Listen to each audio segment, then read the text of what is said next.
월요일 이 시간 함께하는 승문규 전문가님 안녕하세요. 안녕하세요.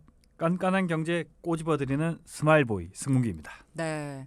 자, 오늘은 보험을 가입했는데도 보험금을 받지 못한 사례에 대해서 이야기를 해주신다고 하셨는데요.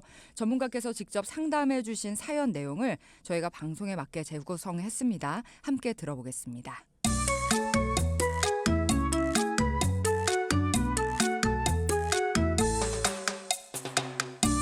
안녕하세요. 화성에 사는 50대 회사원입니다.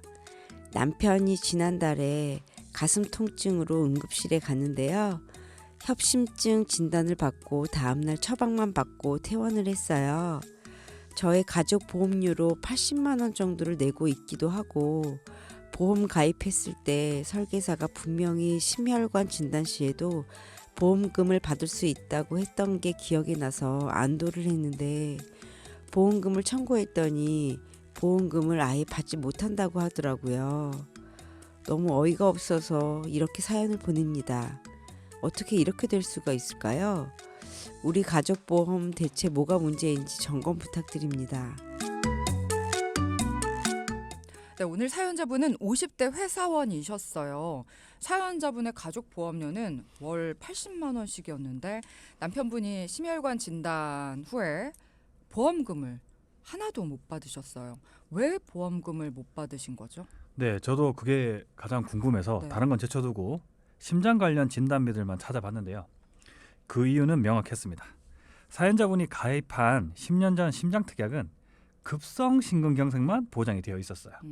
이 협심증을 진단받아서 보장을 받으려면 허혈성 심장 질환으로 되어 있어야 보장받는 건데 그 부분이 되어 있지 않아서 보험금을 받지 못하시게 된 거죠. 그러니까 결국엔 보장 범위에 문제가 있었다는 거네요. 맞습니다. 사실 월 보험료 80만 원 정도면 보험료도 많이 내고 계신 것 같은데 그러면 일단 가족분들이 가입한 보험들 어떤 문제들이 있었을까요? 네, 보험료가 가장 높았던 이유는 바로 사망보험금 때문이었는데요. 사망보장은 엄청 높았습니다. 남편분이 1억 5천만 원, 아내분이 1억 원, 자녀분이 1억 원, 세 분 합쳐서 이 사망보장을 해주기 위해서 쓰여진 보험료가 60만 원이었어요. 사망보장은 좋았지만 그에 반해서 생존 시 보장받을 수 있는 질병이나 상해 보장은 상대적으로 빈약했던 거죠. 사망 후에 너무 많은 비중을 두셨네요. 맞아요. 그러니까 살아있을 때가 사실 더 중요할 수도 있는데 일단 생존했을 때 보장이 부족하면 안 되는데 맞습니다. 싶고 자 그렇다면 또 다른 문제점은 어떤 게 있었을까요? 네, 좀 전에 남편께서 급성심근경색 진단비만 있어서 협심증 진단 시에 보험금을 수령받지 못했잖아요. 네. 뇌진단비의 경우도 혈관이 터졌을 때만 보장되는 뇌출혈 보장만 가지고 있었어요. 그래서 혈관이 막히는 뇌경색이나 혈관이 부풀어 오르는 뇌혈관 진단 시에는 동일하게 보험금이 안 나가게 됐다는 거죠. 즉 뇌와 심장 진단 시에는 보장 범위가 좁은 보험을 가지고 계셨던 겁니다. 보장 범위가 좁은 걸로 가입을 해놔서 문제가 된 사례는 사실 그동안 네네. 저희도 많이 살펴봤잖아요. 맞습니다. 오늘 사연자뿐만이 아니고 그러니까 아니 왜 이왕 가입하실 건데 왜 이렇게 좁게 가입을 하신 거예요? 이러면 소비자야 모르죠. 맞습니다. 모르는 게 당연하고 그러니까 왜 좁은 항목을 구성을 해주신 건지 참 아쉽고 이 사례자분 같은 경우에는 더 아쉬운데 일단 그러면은 뇌 진단비는 뇌혈관 진단비, 네. 심장 진단비는 심혈관 질환이나 아니면 허혈성 이런 걸로 가지고 있어야 된다. 이렇게 생각을 하면 되는 건가요? 정확히 맞습니다. 네네. 그래서 가입하실 때 무작정 뇌는 다 돼, 심장은 다 돼. 이런 말 듣지 마시고 네. 이 명칭이 쓰여져 있는지 좀 확인하시고요. 그리고 진단비는 1회만 지급되는 거기 때문에 네. 수술비와 치료비를 같이 가지고 계시면 도움을 좀 더 받을 수 있습니다. 만약 내 보험 안에 이런 혈관 보장들이 없다거나 보장은 있는데 10년 갱신이다. 이렇게 갱신으로 되어 있으면 이런 보험들은 좀 점검을 받아보시는 게 좀 좋고요. 그리고 오늘 동키 여러분께 특히 강조해 드리고 싶은 점 꼭 기억해 두시면 좋을 내용 다시 한번 말씀드리겠습니다. 바로 오늘의 핵심 포인트. 우리 가족 보험 보장 범위 확인은 필수입니다. 급성 심근경색, 뇌출혈만 가지고 있다면 보장 범위가 넓은 질환의 진단 시에 보험금을 못 받을 수 있으니 반드시 확인하셔야 되겠습니다. 오늘 핵심 포인트로 네. 우리 가족 보험, 내 보험 포함이죠. 맞습니다. 보장 범위 확인은 필수라는 것. 이거는 이제는 동키분들이라면 다 아실 것 같아요. 그럼에도 불구하고 아직 점검 안 하신 분들 분명히 있을 많으실 거고요. 겁니다. 네. 사실 보험 갖고 계신 분들 중에서 뇌 심장 보장 안 들어있는 분들은 거의 없을 거예요. 그리고 아마 나 뇌 심장 다 돼. 다 돼. 나는 그건 돼. 이렇게 생각하시죠. 그런데 정말 많은 분들이 은근히 보장 범위가 낮은 하위 항목으로 갖고 계신 분들이 많고요. 그러니까 저도 뭐 이렇게 그래서 이제 이게 사실 용어가 조금 헷갈리기 때문에 전문가님이 이제 그 코드표를 보내주신 걸 본 적이 있어요.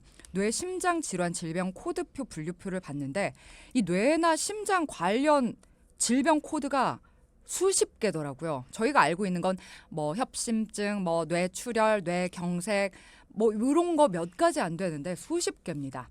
그런데 만약에 여러분들이 하위 항목만 커버되는 보장으로 가입이 돼 있으면 그 상위 코드들이 발병을 했을 시에는 보장을 하나도 못 받는 거예요. 그러니까 이게 더 억울한 거죠. 보험이 가입이 안 돼 있으면 모르는데 나는 이미 보험료도 내고 있고 충분히 돈을 내고 있는데 나중에 정작 그 상황이 발생했을 때 하위 보장만 내가 내고 있어서 위에 걸 못 받는다. 근데 위에 코드들이 발병을 안 하는 질병들이 아니더라고요. 그래서 여러분들이 저희가 강조를 할 수밖에 없는 게 여러분들이 가입을 하고 계신 보험에 특히나 이제 뇌라든지 심장 질환들은 한 번쯤은 정말 꼭 확인을 하셨으면 좋겠습니다. 자, 일단 사연자분 가족 보험 어떻게 리모델링이 됐는지부터 여쭤볼게요. 우선 보험료가 가장 높았던 사망보험금 위주의 보험을 좀 리모델링을 했는데요. 자녀분이 이제 다 커서 가장의 사망보험금이 조금 낮아도 되겠다 이렇게 말씀을 해주셔서 1억 5천에서 7천만 원으로 절반 정도 감액을 했고요. 사연자분과 자녀분은 가장이 아니잖아요. 그래서 네. 사망보장이 불필요했기 때문에 정리를 하고 싶어서 정리를 하셨습니다. 그리고 부족한 보장은 좀 채워드렸는데요. 그렇게 채운 결과 보험료는 기존 80만 원에서 40만 원으로 절반 정도 줄여드렸습니다.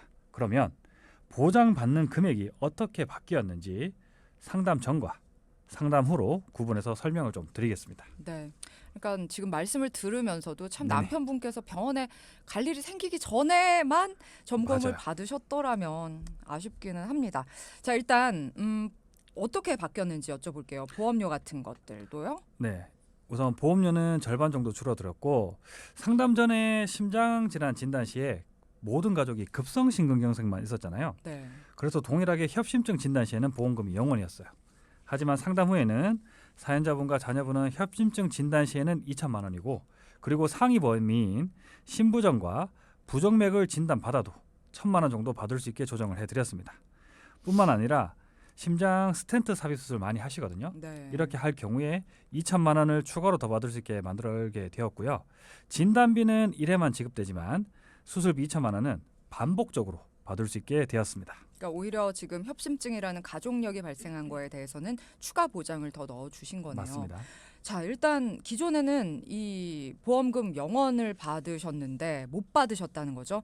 조정 후에는 진단 시에는 2천만 원이고 또 수술까지 하게 되면 또 이제 진단비, 수술비를 합쳐서 4천만 원이 보장되도록 확실하게 보장을 넓혀 주신 거네요. 맞습니다. 심장 진단비뿐만 아니라 뇌 진단비도 보장 범위가 가장 좁은 뇌출혈만 가지고 계셨는데 네. 그 부분을 가장 넓은 뇌혈관 진단비 2천만 원과 뇌혈관 수술비 2천만 원을 넣어드려서요. 예를 들어서 뇌과리로 진단받고 코인 색전술과 같은 수술을 하게 되었을 때 총 4천만 원을 받을 수 있게 만들어 드렸습니다. 네. 뇌와 심장 진단비가 사실은 네네. 정말 보험금 보장을 받는 게 0원이었는데 이제는 최대 4천만 원 받을 수 있게 넓혀 주셨고 안심이 되고요. 그런데 지금 말씀해 주시는 것 중에는 암이 빠진 것 같네요. 네. 예리하셨습니다. 네. 네, 모든 가족이 암 진단비는 3천만 원 있었어요. 네. 그래서 리모델링 후에는 암 진단비 3천만 원과 치료비가 비싼 비급여 항암 치료인 표적 항암 5천만 원과 그리고 중입자 치료 5천만 원을 추가적으로 보완해서요. 혹시나 비싼 치료를 하게 되었을 때 총 8천만 원 정도 보험금을 수령해서 치료받을 수 있게 만들어 드렸습니다. 그래서 남편분이 협심증 진단받기 전에 점검을 하셨다면 이런 모든 부분도 같이 보완이 가능했겠지만 그나마 가족보험이라도 점검해서 이렇게 문제를 해결할 수 있었다. 다행이다. 사연자분이 이렇게 말씀을 해 주셨습니다. 네. 예전에는 내가 암 진단금이 뭐 3천, 4천, 5천 정도면은 정말 모든 치료를 다 할 수 있으니까 충분하다.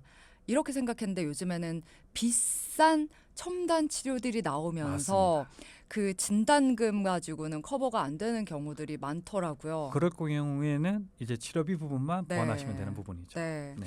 그래서 이렇게 또 더 든든하게 그런 부분들까지 점검을 해 주셨네요. 그러니까 오늘 사연자분의 사례를 들으면서도 건강할 때, 그나마 큰 문제가 없을 때 점검이 필수라는 거를 다시 한번 생각을 하게 되고요. 맞습니다. 나는 분명 보험으로 준비를 하고 있었는데 정작 보장을 못 받게 되면 너무나 억울하잖아요. 그래서 우리 동키 여러분들도 지금 문제가 없으실 때 더 안심하실 수 있게 점검을 받으셨으면 좋겠습니다. 자, 일단 남편분은 이미 벌써 협심증이 발생을 하셨기 때문에 그런 부분들은 보완은 못했지만 일단 사망 보장 감액 후에 기존 보장 계속 가져가시는 거고 가족 보장은 충실하게 보험금은 줄이면서도 정말 넓히고 충실하게 만들어 주셨습니다. 일단 가족 보험료가 40만 원이 줄었다고 하셨어요. 줄어든 보험료 매달 40만 원이 남는 건데 이건 어떻게 하면 좋을까요? 네, 일단 재무 목표별로 좀 구분해서 노후 부분이 좀 준비가 안 돼 있다 보니까 네. 이 부분을 보완할 수 있게 좀 포트폴리오를 짜드렸는데요. 우선 연단위 7% 보증되는 변액연금 20만 원을 넣어드려서 70세부터 월 25만 원 정도 연금을 확보했고요. 그리고 연말 정산 하면 세금을 12만 원 정도 낸다고 하셨어요. 네. 그래서 연금저축펀드 10만 원 세액공제 상품으로 가입해서 매년 13만 2천 원을 세금을 환급받도록 해서 기존에는 12만 원 냈잖아요. 네. 이제 13만 2천 원 환급받으니까 12,000원 정도는 더 환급받게 돼 음. 있는 거고요. 나머지 10만 원은 남편의 의료 예비비를 위한 저축을 시작하셨습니다.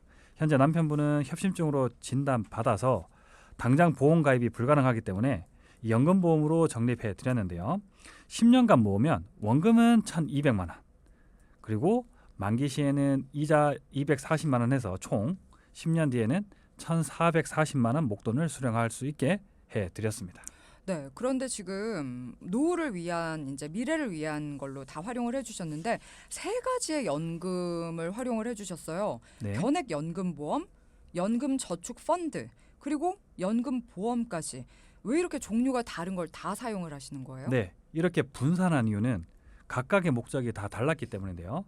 하나씩 말씀드리면 먼저 연단위 7% 보정되는 변액연금은 중도 해지를 하면 이 이율이 보증되지 않아요. 즉 연금으로 수령했을 때만 7% 이율을 적용받고 비과세가 되는 상품인데 변동 없이 확정적으로 받을 수 있어서 이 상품을 첫 번째로 구성해 드렸습니다. 네. 그러니까 어쨌든 내가 노후에 연금을 받기 위해서 계속 보유를 하면은 확실하게 이율도 보장이 되는 상품이네요. 맞습니다. 네. 자, 연금 수령 시에 7% 이율이 보장되는 변액 연금이었고, 그러면은 두 번째 연금 저축 펀드는요? 네, 이 연금저축 펀드는 세액 공제가 되기 때문인데요. 네. 앞서 변액연금은 비과세 상품이에요. 그래서 세액 공제가 되지 않습니다. 그래서 연말 정산할 때 도움을 받으려면 연금저축펀드나 IRP로 하시는 게 좀 유리하거든요. 단 이 상품은 연금 수령할 때 연금소득세 5.5%가 과세가 되고요. 종신연금형이 아니라 확정연금형으로만 연금을 수령할 수가 있습니다. 우리 동키분들 헷갈리시죠? 어떤 거는 비과세고 어떤 거는 세액 공제고요. 네네. 저도 할 때마다 매일 거의 외우다시피 해도 헷갈려요.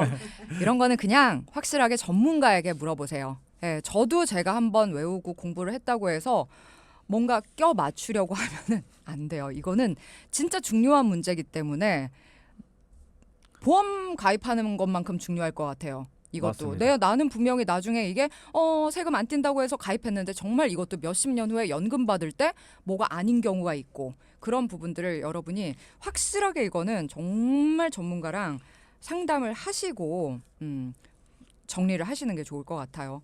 자, 그리고 이제 또 세 번째 연금 보험. 네, 마지막 연금보험은 10년 만기 시에 이율이 확정되어 있었어요. 120% 확정해서 지급해주기 때문에 만기 유지 시에는 비과세거든요. 그리고 은행 이자하고 좀 비교했을 때 은행보다 이자가 많고 목돈 마련에 적합하다고 생각을 하셔서 선택을 하시게 된 겁니다. 이렇듯 모든 금융 상품 같은 경우는 장점, 단점이 있기 때문에 각각의 목적에 맞게 포트폴리오를 구성하는 게 좋아서 이렇게 만들어 드렸고요. 기존 사연자분의 가족보험은 사망했을 때는 큰 혜택을 봤었다면 이제는 생존했을 때 보험금도 많이 수령하실 수 있게 되었고요. 목돈도 타시고 노후에는 연금까지 확보가 되셨던 거죠. 그러니까 가만히 그냥 내버려 뒀으면은 네네.